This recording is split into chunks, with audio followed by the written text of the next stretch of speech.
আহসান মঞ্জিল, যা একসময় পুরান ঢাকার নবাবদের বাসভবন ছিল।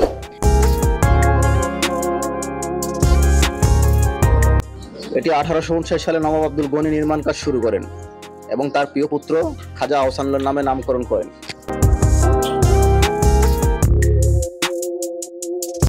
তেরো বছর নির্মাণ কাজ করার পর এটি 1872 সালে সমাপ্ত হয়।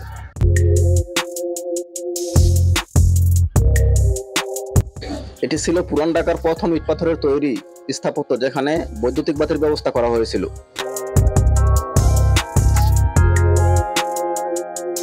এবং একসময় এটি বুড়িগঙ্গা নদীর তীরে অবস্থিত ঢাকার নবাবদের আবাসিক প্রাসাদ ও জমিদারির সদর কাছারি হিসেবে ব্যবহৃত হতো।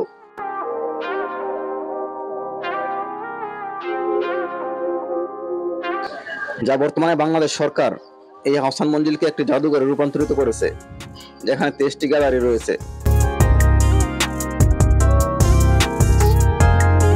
এখানে নবাবদের ব্যবহৃত অনেক আসবাবপত্র দেখতে পাবেন জাদুঘরে।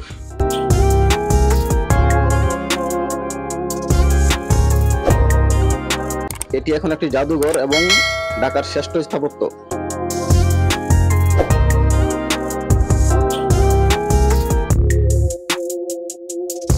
এর অবস্থান পুরান ঢাকার ইসলামপুরের কুমারটুলি এলাকায় বুড়িগঙ্গা নদীর তীরে অবস্থিত। এখানে কিভাবে আসবেন?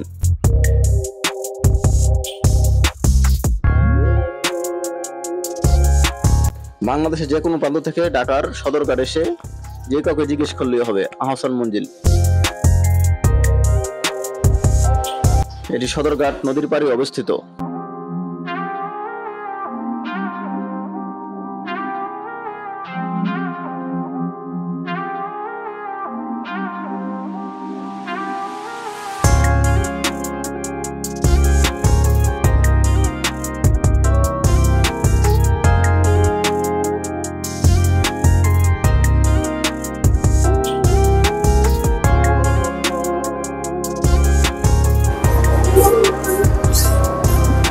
এটা হচ্ছে মডেল,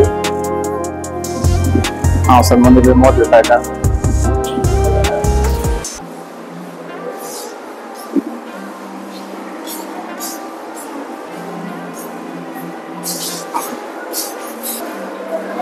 নবাবদের আমলের জার বাতি, খুবই সুন্দর, যা এখন মাঝে মাঝে সিনেমার মধ্যে দেখা যায়। ঘুরে ফিরে এইসব জিনিসপত্রই সব নবাবদের ব্যবহৃত জিনিস এখানে দেখতে পাবেন। এই হচ্ছে জাদুঘর।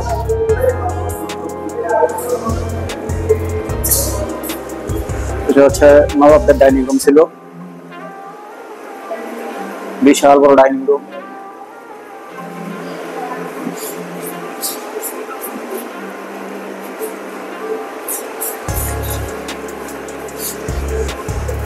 জাদুঘর বলতে এটাই, জাদুঘরে আপনার নবাবদের ব্যবহৃত সব জিনিসপত্র এখানে আছে, আসবাবপত্র, বক্স। এটা হচ্ছে হাতির মাথার কঙ্কাল। এটা হচ্ছে উপরে ওঠার সিঁড়ি, নবাবরা এই সিঁড়ি দিয়ে উপরে উঠতেন।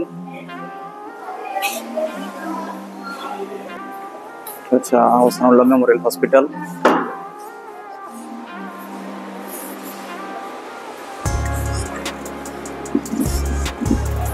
এখানে দেখতে পাচ্ছেন আপনারা হসপিটালের আসবাবপত্র।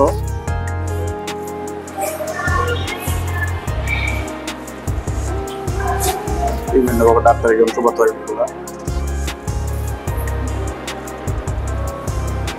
মুসলিম লীগ কক্ষ,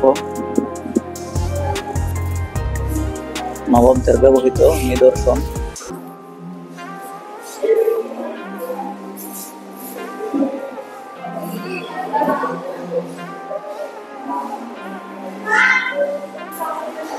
যারা সদস্য ছিল তাদের ছবি এগুলা।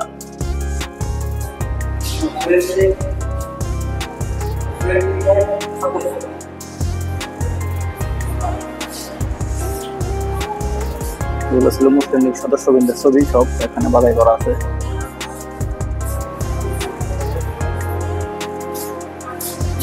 বিলিয়ার্ড কক্ষ। এটা হচ্ছে অষ্টকোণ ইটালিয়ান টেবিল।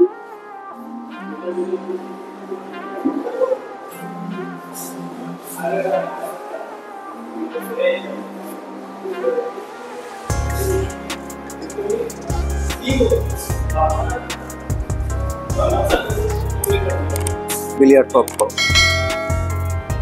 নবাবরা এখানে বিলিয়ার্ড খেলতো।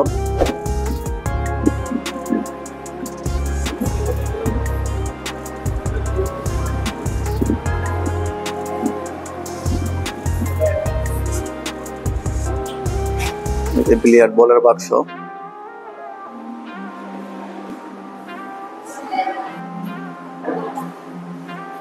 এটা হচ্ছে নবাবদের পরিচিত রুম।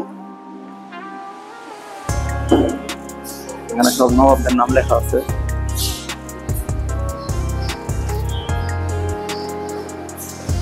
নবাবদের বংশ তালিকা, এটা বিশাল বড় তালিকা।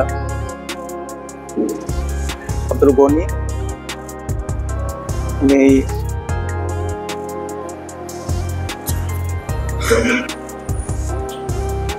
এখানে সব নবাবদের প্রদর্শনী গ্যালারি।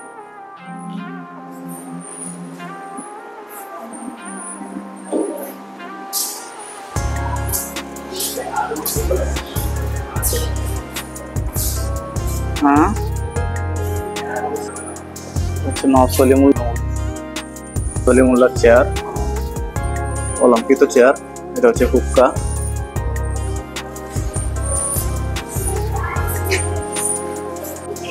দশকোনা সিঁড়ি। 250 বছরের আগের দরজা কেমন ছিল? এটা হচ্ছে হিন্দুস্তানি কক্ষ, ডাইনিং স্পেস এবং ড্রয়িং রুম।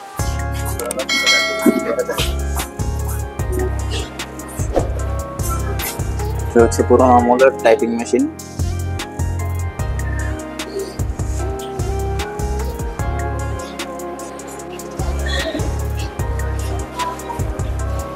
লাইব্রেরির সব বই পুস্তক এখানে রাখা আছে।